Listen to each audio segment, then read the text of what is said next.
A falta de atenção é um dos principais fatores que levam à má interpretação bíblica no meio do povo evangélico.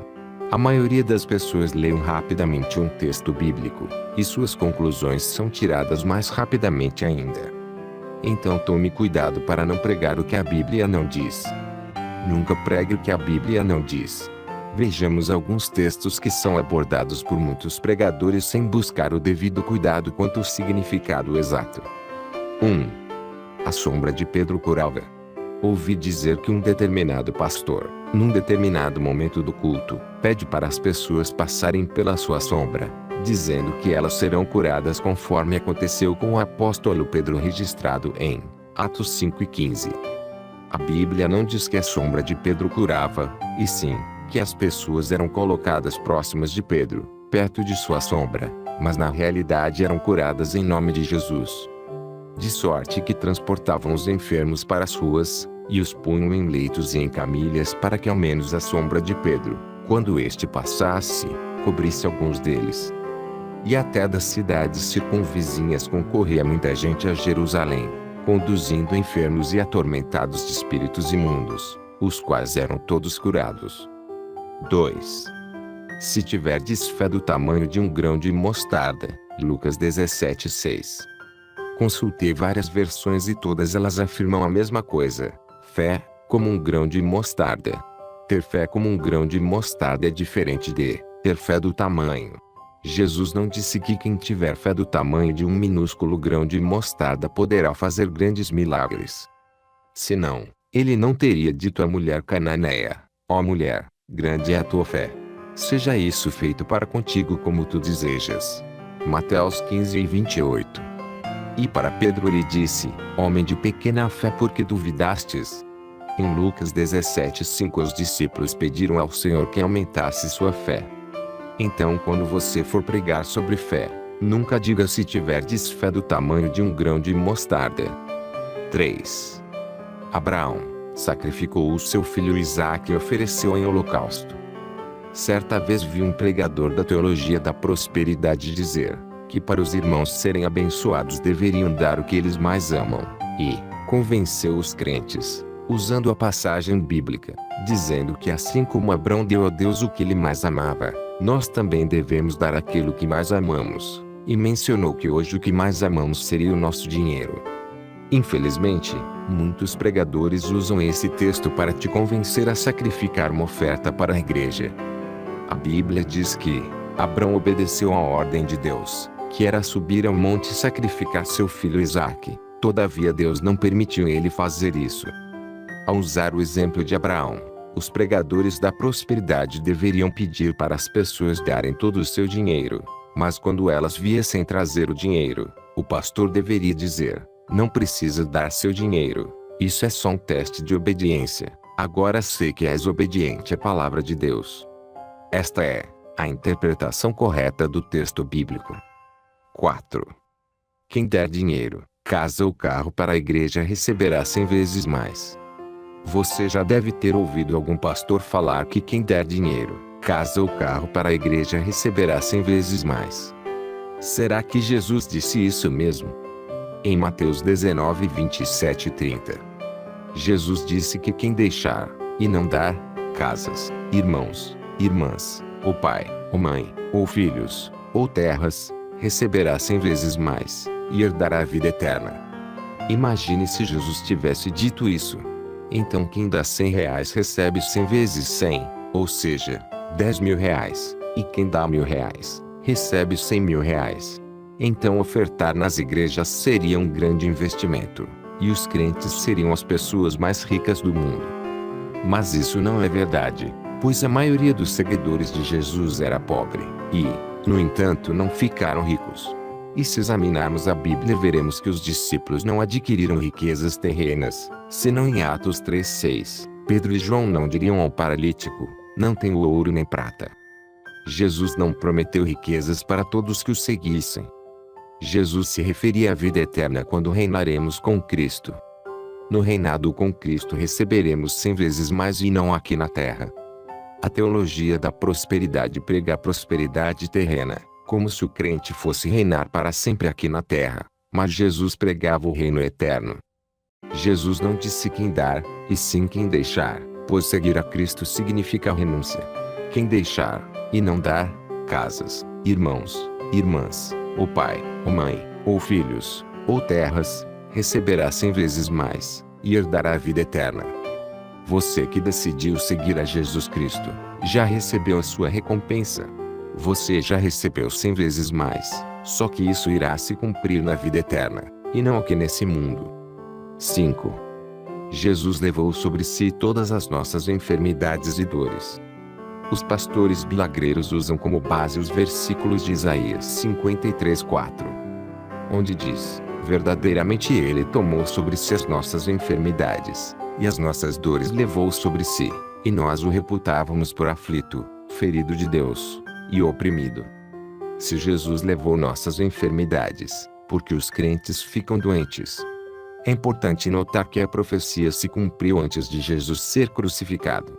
A profecia de Isaías se cumpriu em Mateus 8:14, 17, quando Jesus, entrando em casa de Pedro, viu a sogra deste acamada, e com febre.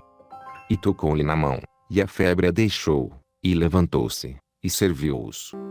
E, chegada a tarde, trouxeram-lhe muitos endemoniados, e ele com a sua palavra expulsou deles os espíritos, e curou todos os que estavam enfermos. Para que se cumprisse o que fora dito pelo profeta Isaías, que diz: ele tomou sobre si as nossas enfermidades, e levou as nossas doenças. Fica bem claro que enquanto Jesus estava vivo ele curava os enfermos para que se cumprisse o que profetizou Isaías. Jesus não levou na cruz nossas enfermidades. O correto é dizer que foi na cruz que Jesus levou nossos pecados. O texto não diz que todos os crentes não ficariam doentes, como afirmam alguns pastores. Senão nas igrejas não existiriam crentes que tomam algum tipo de remédio e pastores que usam óculos. Jesus não disse que deixaria os crentes imunes às doenças. Se formos levar o texto de Isaías ao pé da letra, nem dor os crentes deveriam ter. Pois está escrito que ele levou as nossas doenças, e as dores também. Verdadeiramente ele tomou sobre si as nossas enfermidades, e as nossas dores levou sobre si. As enfermidades do crente são consequências do pecado, e foram herdadas de Adão. O apóstolo Paulo tinha uma doença, Timóteo tinha uma doença no estômago. O crente só estará livre das enfermidades na vida eterna.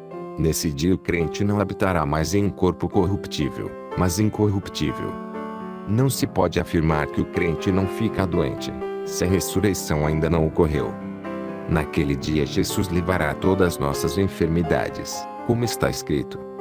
E Deus limpará de seus olhos toda lágrima, e não haverá mais morte, nem pranto, nem clamor, nem dor, porque já as primeiras coisas são passadas. Daniel, Ezequiel, Paulo, caíram no poder e cheios do Espírito Santo. Daniel teve uma visão. Diante dele, apareceu o anjo Gabriel, e ele caiu com o rosto em terra. Daniel caiu por causa da visão e não cheio do Espírito Santo. Ezequiel caiu quando teve a visão dos querubins, quando viu alguém com semelhança da glória do Senhor, e como Daniel ele também caiu com o rosto em terra. Notemos o seguinte: no versículo 28 ele cai sobre seu rosto, isto é, caiu para frente em sinal de reverência e adoração, e notem que o Espírito não tinha entrado em Ezequiel. No capítulo 2 versículo 1 o Senhor mandou Ezequiel ficar em pé, e somente no versículo 2 o Espírito Santo entrou em Ezequiel, e ele não caiu, mas ficou em pé. E o colocou em pé e falou com Ezequiel. E disse-me: Filho do homem, põe-te em pé, e falarei contigo. Então entrou em mim o Espírito, quando ele falava comigo, e me pôs em pé, e ouvi o que me falava. O apóstolo Paulo caiu ao encontrar o Senhor Jesus na estrada de Damasco. Caiu diante de um resplendor de luz vindo do céu. Quando Paulo caiu na estrada de Damasco ele ainda não tinha recebido o Espírito Santo. Ele somente foi cheio do Espírito, quando Ananias orou por Paulo. João viu um ser semelhante ao Filho do Homem. Seu rosto era como o sol, quando na sua força resplandece, e caiu aos seus pés como morto. João caiu para frente com o rosto em terra. Em todos esses casos, Daniel, Ezequiel, Paulo e João Caíram diante de seres celestiais que tinham uma aparência assustadora para o ser humano. Eles caíram prostrados, e sempre eram levantados pelos seres celestiais. Qualquer pessoa pode cair diante de uma visão genuína de seres celestiais, mas não podemos afirmar que somente os que caem são cheios do Espírito, como afirmam alguns. Em Atos 2 diz que os discípulos foram cheios do Espírito, e estavam sentados, e não caíram no chão. Em seguida pregaram em diferentes idiomas para as diversas nações presentes. Isso foi o que aconteceu no dia de Pentecostes. Todos esses homens foram escolhidos por Deus, não tiveram apenas uma experiência de cair no chão. Outra coisa importante para observarmos é que todos os que caíram estavam sozinhos, ninguém colocou as mãos sobre eles, ninguém os empurrou nem soprou neles, e trouxeram revelações importantes de Deus.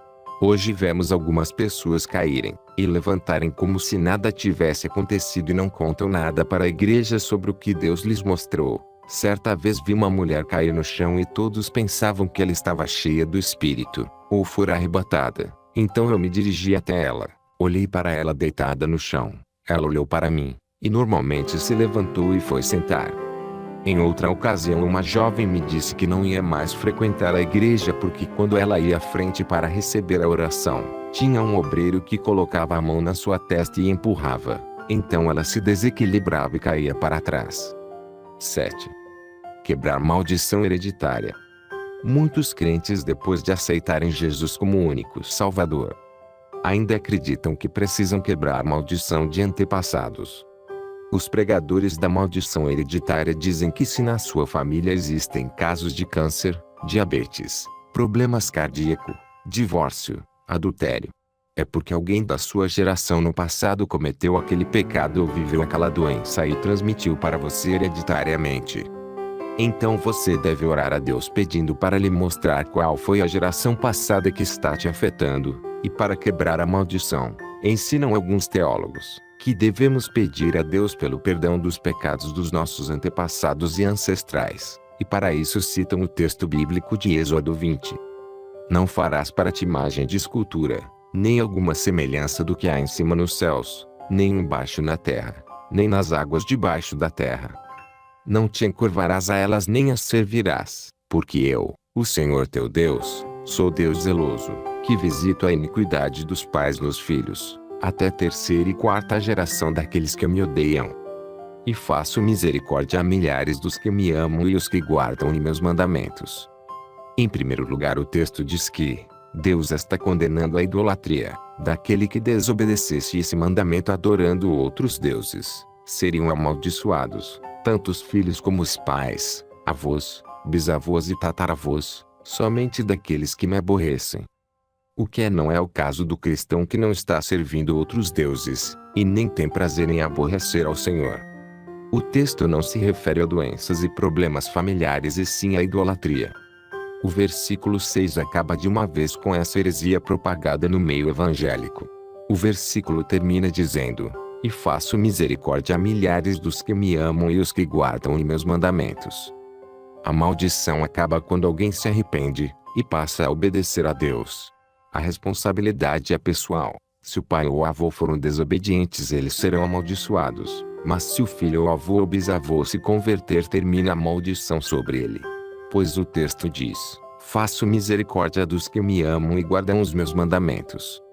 Se o pai, porque praticou a extorsão, roubou os bens do irmão, e fez o que não era bom no meio de seu povo, eis que ele morrerá pela sua iniquidade. Mas dizeis: por que não levará o filho à iniquidade do pai? Porque o filho procedeu com retidão e justiça, e guardou todos os meus estatutos, e os praticou, por isso certamente viverá. A alma que pecar, essa morrerá. O filho não levará a iniquidade do pai, nem o pai levará a iniquidade do filho. A justiça do justo ficará sobre ele, e a impiedade do ímpio cairá sobre ele. Mas se o ímpio se converter de todos os pecados que cometeu, e guardar todos os meus estatutos, e proceder com retidão e justiça, certamente viverá, não morrerá. De todas as transgressões que cometeu não haverá lembrança contra ele, pela justiça que praticou viverá. As maldições que Deus proferiu sobre o primeiro homem chamado Adão, não se pode quebrar porque assim está determinado por Deus. Por exemplo, a serpente continua sendo maldita e rastejando sobre o pó da terra. Sempre existirá inimizade entre o diabo e a descendência da mulher. As mulheres sempre terão filhos com dor. O homem terá que trabalhar para comer seu pão de cada dia. E a terra sempre continuará produzindo espinhos. E por fim teremos que enfrentar a morte um dia. Por isso não pense que as aflições que Jesus disse que teremos nesse mundo seja alguma maldição hereditária, e que possa ser quebradas. Pois enquanto o crente estiver nesse mundo não estará livre de ter aflições tais como doenças, desemprego, morte. Os pregadores da maldição hereditária colocam a culpa nos nossos ancestrais. Ensinam eles que tudo o que acontece de ruim na sua vida é por culpa de seus avós, bisavós e tataravós.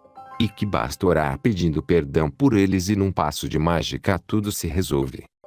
Mas a Bíblia diz, se confessarmos os nossos pecados, Ele é fiel e justo para nos perdoar os pecados, e nos purificar de toda injustiça. Assim que, se alguém está em Cristo, nova criatura é, as coisas velhas já passaram, eis que tudo se fez novo. Chegamos ao fim de mais um vídeo. Deixe seu like e compartilhe. E se ainda não se inscreveu, aproveite agora e se inscreva.